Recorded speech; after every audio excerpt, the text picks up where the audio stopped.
pourquoi et comment, les ondes aussi qui rentrent dans la danse et les radios qui sont brouillées aussi. Voilà, il y a FIM qui a été déjà le premier média à être qui brouillé. paie beaucoup les frais. Et aujourd'hui, Joma, depuis ce matin, en fait, on arrive à peine à nous capter la radio par endroit. C'est-à-dire il y a un peu de débris, il y a du vent, c'est un peu compliqué.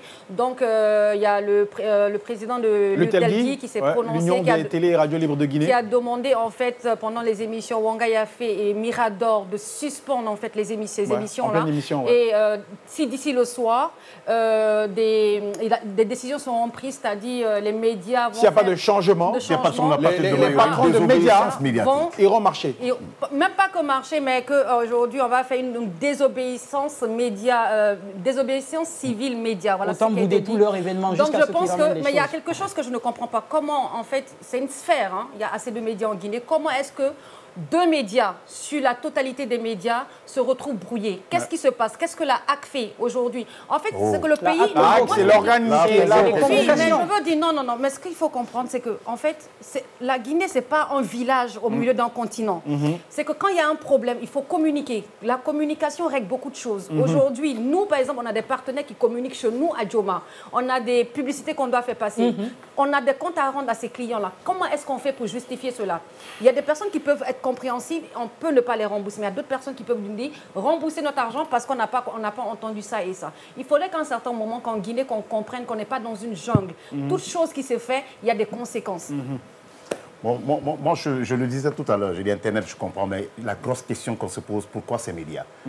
C'est deux médias en plus. C'est deux médias, généralement. C'est les deux médias les plus acerbes en termes de critique vis-à-vis du CNRD. Ce sont les deux médias les plus audacieux, quand même, qui dénoncent quand même l'état du CNRD. Moi, je pense bien, et c'est de bonne guerre. Le CNRD s'est dit aujourd'hui que pour peut-être maîtriser un peu ces critiques sur nous, on va réduire l'émission. Il faut réduire l'émission, il faut réduire un peu la fréquence de ces médias. Mais film, ce n'est pas la première fois. Film, généralement, même on coupe carrément. Même quand tu es au sein même des films, tu n'entends rien. Joma, c'est par endroit, tu entends tout à l'heure un mot, le deuxième mot, il faut attendre 40 secondes après. Mais je me demande pourquoi ça, quelle utilité pour le CNRD. Et pourtant, ces médias devraient être aujourd'hui pour le CNRD, au moins l'œil, pour qu'ils changent les tirs, pour qu'ils changent au moins ce qu'ils sont en train de faire. Parce que nous, au moins, on dit la vérité, on essaie de les interpeller sur certains trucs qui se passent. Au moins, ça devait être pour eux une leçon, ça devait être pour eux un média, au moins, qui les accompagne, parce que les autres médias, c'est le soutien. Par contre, nous, on dénonce. Vous dites la vérité au chef. Voilà. Ce que les autres ne peuvent pas dire. Non, ils ne peuvent pas le dire. Parce ils le disent, on coupe ce qu'ils gagnent, le lait, on coupe le lait. Aujourd'hui, la liberté de presse est vraiment atteinte. Et il faut vraiment s'inquiéter.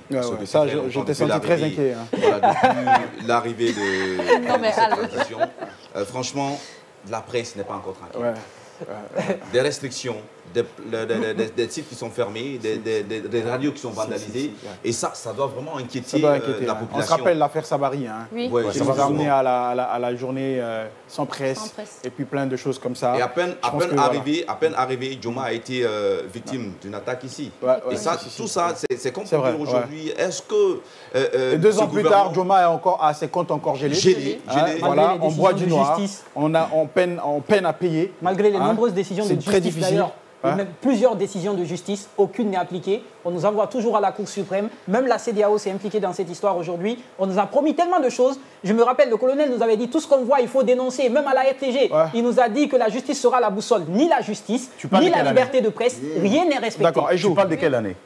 Non, en fait, c'est quand même dommage. Hein. C'est dommage parce qu'on sait qu'aujourd'hui, une transition, c'est vrai que le pays n'est vraiment pas stable. On peut le comprendre.